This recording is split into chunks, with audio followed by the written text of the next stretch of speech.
Hey guys, Mr. Morgan here with another instructional video for remote learning. Today is Thursday, 10:15. Today we are going to go over the last set of notes that we have for Chapter 2, Section 3, and as well, it'll be the last set of notes for Chapter 2 as a whole. Today we are going to be talking about the problems that this area faces and the potential for the future. So with all that being said, I don't think that there are any announcements besides what was due yesterday, being the Nelson Mandela assignments. So let's go ahead and get started.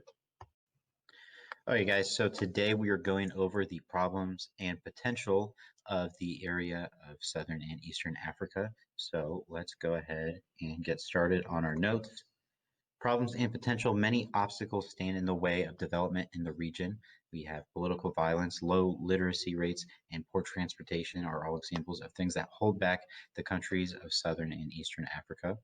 However, there are many natural resources that give hope for future development and trade and prosperity in the area.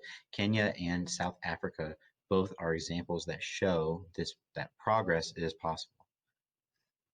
So we have many different barriers to development. We're going to talk about some of them. So one major obstacle to development is the lack of stable governments. So countries like Somalia, uh, places that don't have democracy or have some sort of dictatorship or a complete lack of government.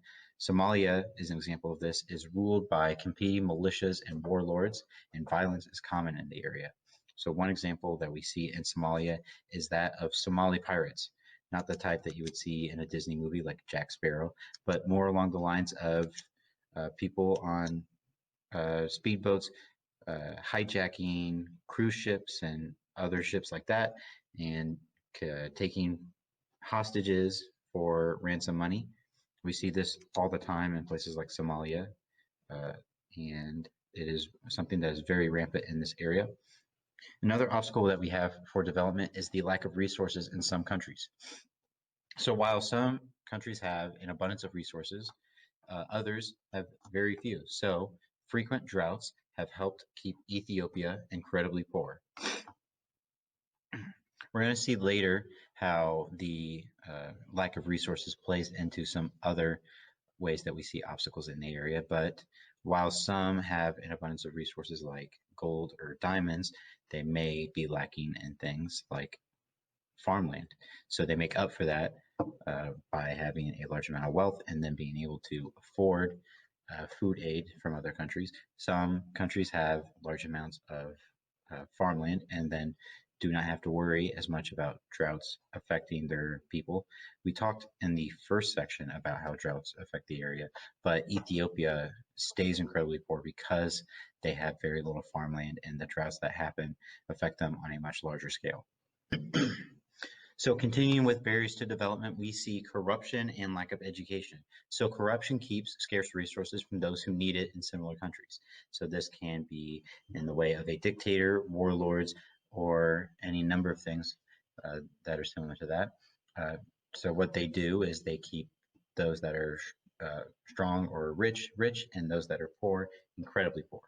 So corruption creates this inequality of who is being given the resources. It also creates an unreliable place for businesses. So places that are corrupt, they favor certain people, favor their friends, and favor certain businesses. And so we see that corruption results in international businesses not wanting to trade with countries and staying away from countries. So with companies not investing in a certain area, we see that they don't get as much help or aid. We also see, because of corruption, that the foreign aid that they do get is stolen and kept from the needy. So a country will be given a certain amount of food aid or medicine for any number of things, and people will hoard that and then sell it off for a higher price, which a lot of people in certain areas that need it are not able to afford. So like I said, we have lack of education as well. So this is another serious issue in the area. This can be from a number of different things, from lack of adequate schools in the areas, or just the fact that many cannot afford to send their children to school, either because they need the extra set of hands on the home and their work, or they simply do not have enough money to afford to send their children to and from a school. One thing we see from lack of education is that it makes getting better jobs difficult for people in the region. If they're not able to go to school and get a better education, they are not able to get better paying jobs down the line, and this compounds and negatively affects a lot of the people in the area. So we see this in just the entire population not being able to get better jobs, or the fact that certain groups will get educations over others. So more boys in areas are favored to get educations and jobs rather than women in the area. So we also see disease. Another problem is that of disease. Southern and Eastern Africa have been hit the hardest by HIV and AIDS. AIDS, which stands for autoimmune deficiency syndrome, is an often deadly disease that attacks the immune system and is caused by the HIV virus. So HIV is spread through mosquitoes and blood, and it turns then into AIDS. And so we see that AIDS kills about 1.5 million people in the region each year. This is because many people cannot afford the medication for treatment because one, it is expensive, and two, it's hard to find in the area. And then we also see that the massive death toll has an impact on the economy. So with more people dying, less people are working, and the work that people are not doing is things that need to be done to keep the economy strong. This is not all bad, though. If we look at places in Southern and Eastern Africa, we do see hope for the future. So there are positive signs for the future in the region. Governments are making serious efforts to fight diseases like AIDS and the tsetse flies and malaria. We see that the Ugandan government sends text notifications to educate people about the epidemic and diseases and treatments in the area. And we see that things like globalization make international trade easier. So not only does it make international trade easier, it opens the rest of the world to bringing in foreign aid for these diseases.